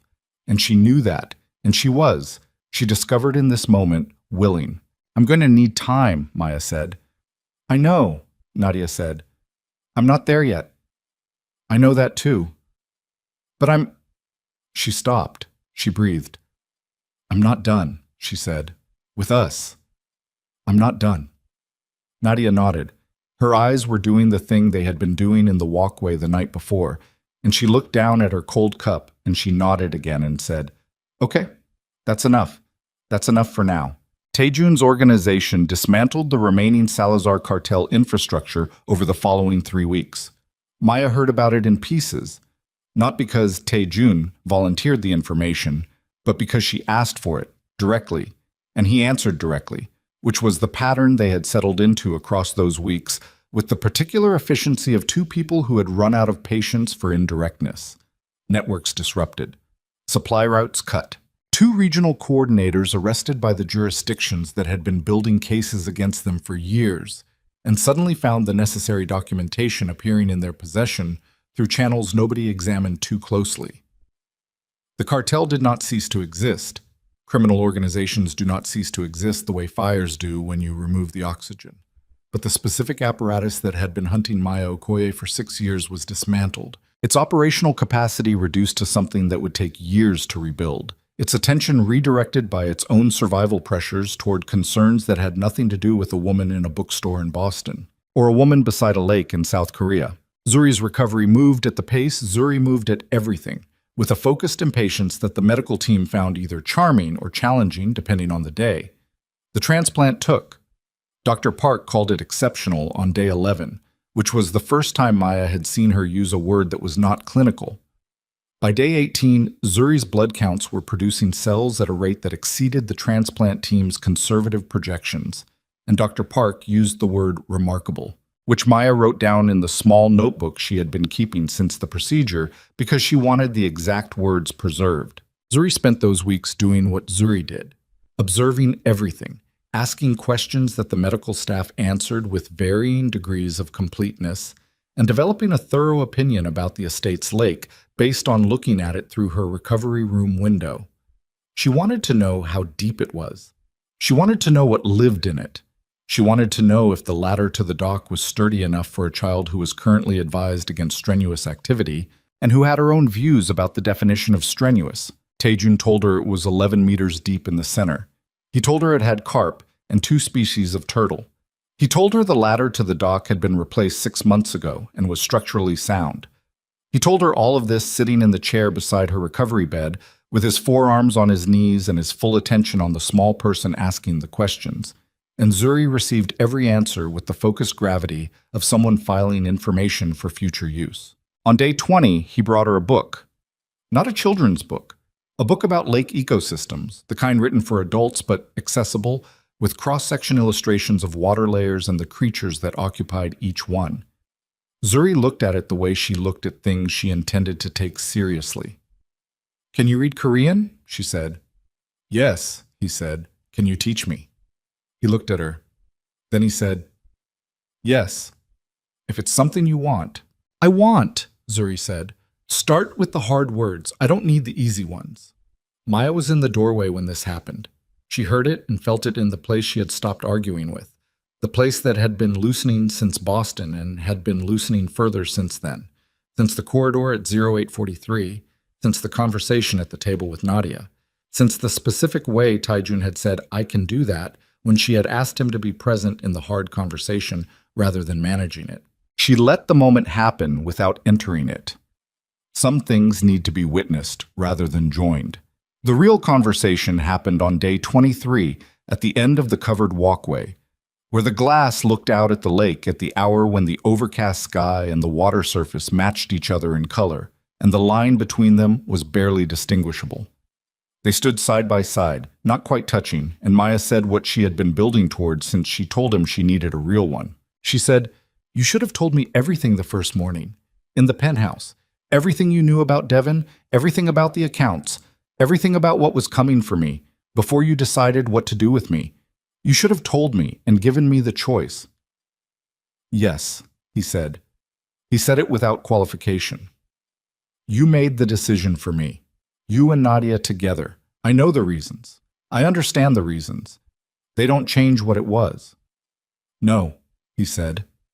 "They don't. I lost 5 years because of it. Not entirely because of it. I made choices too. I chose to run rather than ask questions I was afraid of the answers to. I know that."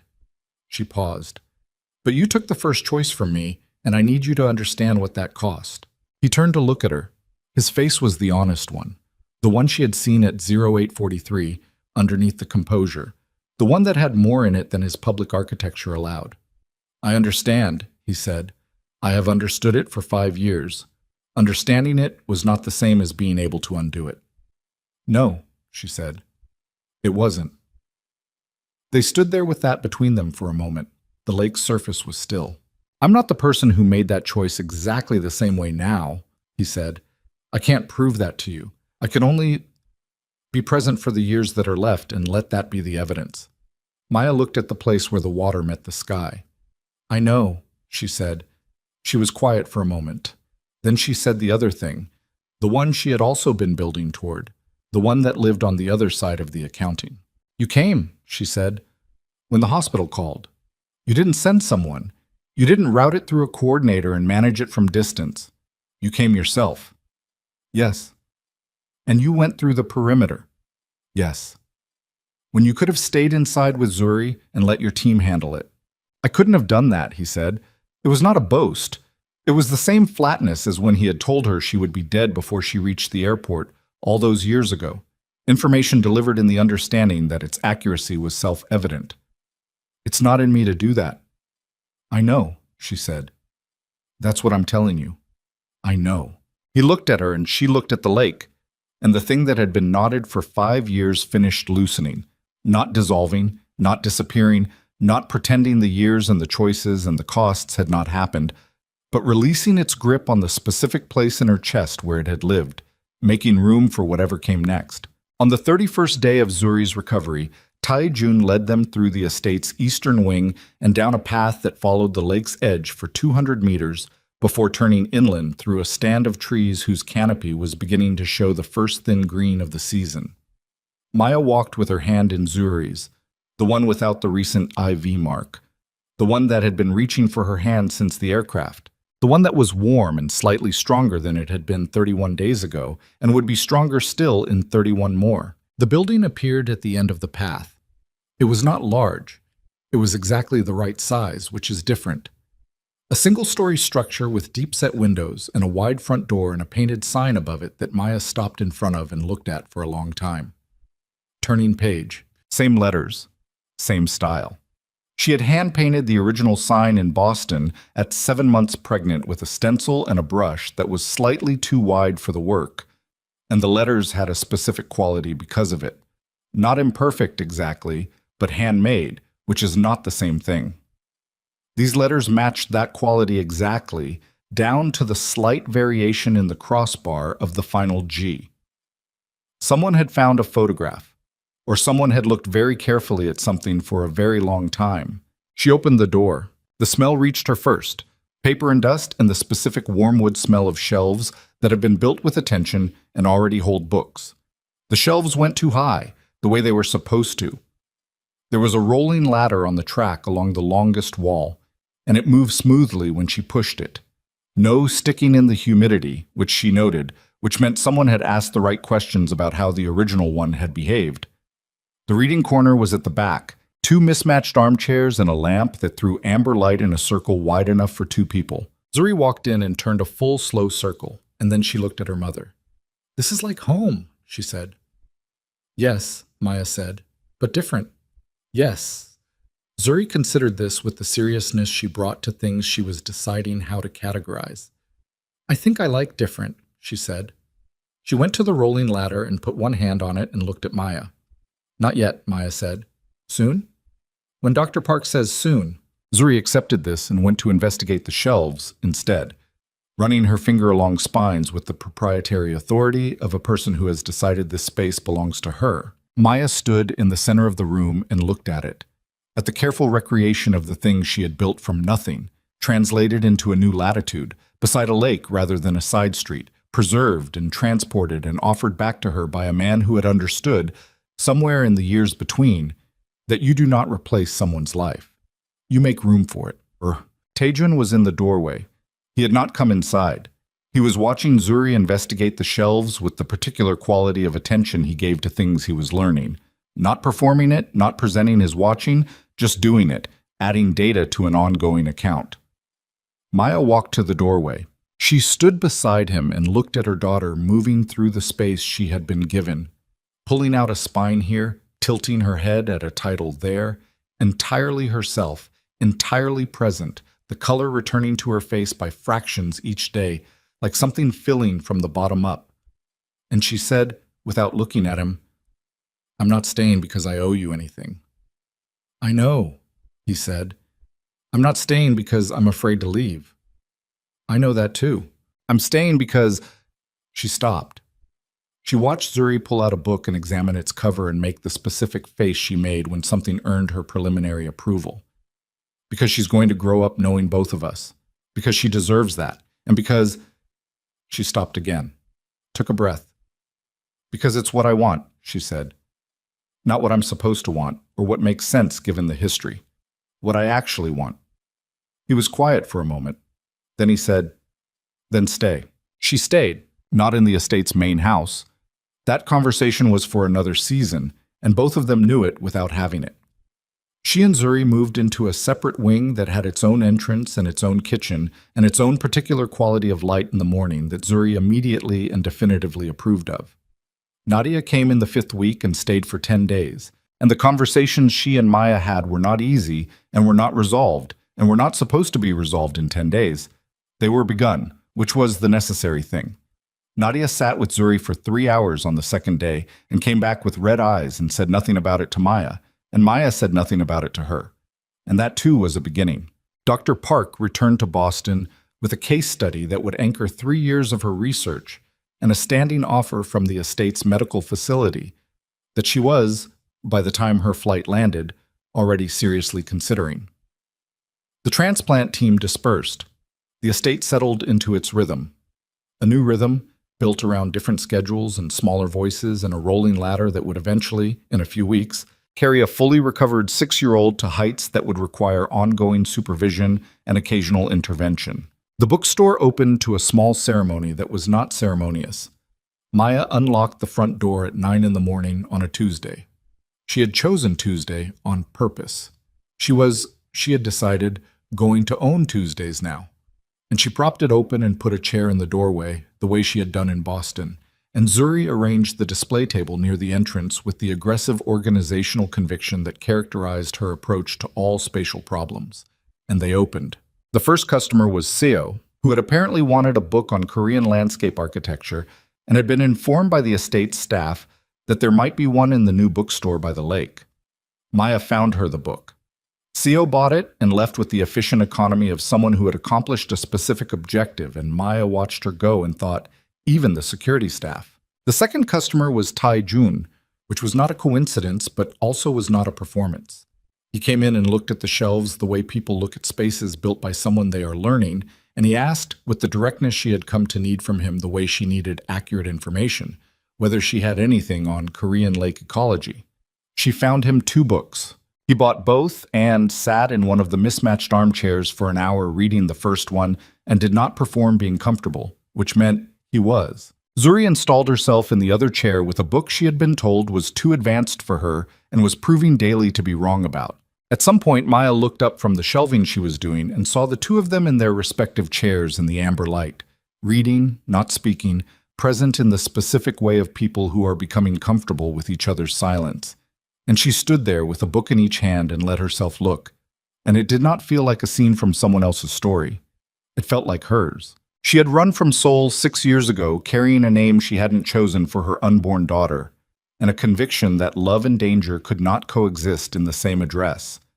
That the only way to give her child safety was to place her beyond the reach of the man who was also her child's father. She had been wrong about some of it, and not wrong about other parts of it. And the distinction was going to take the rest of her life to fully articulate, which was all right. She had a bookstore. She had time. She put the 2 books on the correct shelf. She straightened the one next to them that had been leaning. She ran her hand along the wood, smooth and solid, built by someone who had been told once what she had built and had tried to honor it accurately. And she thought about the green walls in Boston, and the ladder that stuck in humidity, and the amber lamp she had left on the floor the night she packed what she could carry and went to find a cab in the dark. She thought about what it meant to carry something that far and set it down. Not because you were finished with it, but because you had found a place where it could exist in a different form. Not replaced. Continued P. Outside, the lake was the same silver gray it had been on the morning of the procedure, doing what water does, indifferent to the significance of what happened beside it. The trees along the path were in their first real green now, the season having decided to commit to itself, And somewhere in the canopy above the bookstore's roof, a bird was being insistent about something in a language Maya didn't know and was not going to look up today. She went back to work. And the day continued, and the light moved across the shelves the way light does in a good bookstore, with purpose, without agenda. And Zuri's laugh came from the reading corner at some point, the specific sound of it full and unguarded and strong. And Maya heard it, and it landed in her chest exactly where she put the things she was going to keep. She kept it,